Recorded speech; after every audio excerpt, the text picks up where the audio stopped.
One thing that's always amazed me about the Line 6 Helix and the folks at Line 6 is just how much they keep taking this product and improving upon it.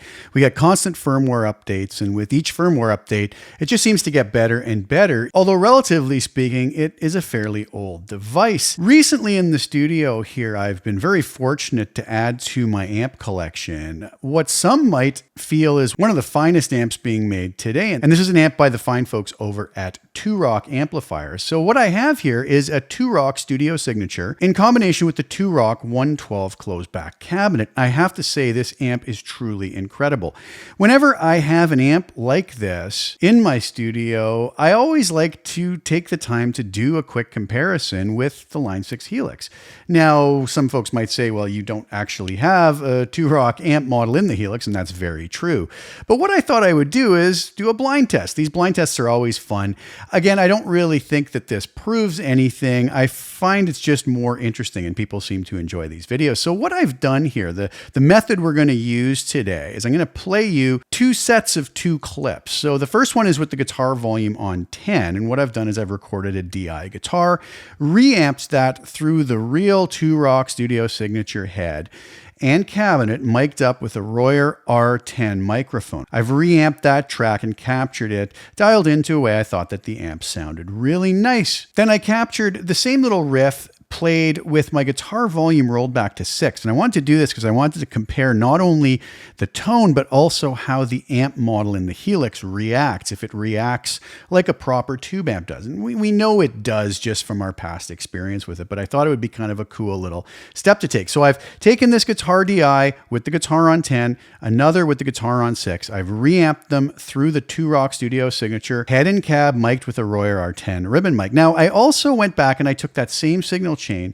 but I captured just an impulse response of that. So I could take that impulse response, load it into the Helix, as we can with the Helix, and then I went to thinking about what amp would be the best to try and get somewhere in the ballpark of this Two Rock sound that I dialed in. I wanted to kind of go towards the newer amp models we have, and in the last firmware update, we received the incredible Grammatico GSG amp model, which is an amplifier that is heavily in the D-style Dumble category of amplifiers, and I thought this might be a great one to try and dial in to get in that ballpark of the Two Rock, because it also has a lot of tweakability to it as well with the control layout that we get with it. So what I did after that is I took this impulse response that I created from the Two Rock cabinet, loaded that into the Helix, and then took this same guitar DI, dialed that amp in. I really didn't spend a lot of time with it. I was not, and this is really important disclaimer, was not trying to get them to sound identical. It would be impossible. I just thought within about 2 minutes of dialing them in, can I get them somewhere in the ballpark so that most people wouldn't really find the differences that great. So what we're going to do today is I'm going to play you clip A and clip B. I'm not going to tell you which is which, and you can tell me which you think is the full-blown real amplifier mic'd, and you can tell me which one you think is the Helix clip. And I'll do that both for the guitar volume on 10 and on 6. In both of those situations, clip A will always be the same. It'll either be the real amp or the Helix, and clip B will be the other situation of either the Helix or the real amp. So we won't play any games with that. And then you can leave me in the comments below which you think is which. Did you think clip A was the real amp, or did you think clip B was the Helix? And also which one you preferred. Again, this is just for fun. This isn't meant to start arguments. It's just an enjoyable little test to see how some of the more recent additions to our Helix firmware match up with what some might feel are some of the best amplifiers being made today. So without further ado, let's dive in and take a listen to the clips.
All right, what did you guys think? I'll leave it to you now to go in the comments. And again, tell me whether you think clip A is the Helix or the real amp, and clip B is obviously going to be the other one. But tell me which you think is which, and also which one you prefer. And then in the very near future, I'm going to do a results reveal video, and we can take a look at the tones and tell you which is which, and we'll see what the results are. I can say that while I was doing this, I was very impressed, as I always am, with the Helix, and I'm also very impressed with this incredible 2-rock amp. So I hope you guys enjoy listening to the clips, and don't forget to leave me your comments below. Today, I'm going to leave you on the outro here with the demo video for my Grammatico GSG Ultimate presets for the Line 6 Helix that are available at the Line 6 Marketplace. I hope you enjoy the demo video. If you do and you like the tones, there's a link below where you can grab them. So thank you guys so much for tuning in. Please like the video, share it with anybody you think you get some use or enjoyment out of watching it. Also, please subscribe to the channel, hit the little bell notification to get notified when I put new content out. I'll be back really soon with some more. Thank you guys again so much for tuning in. Ciao for now.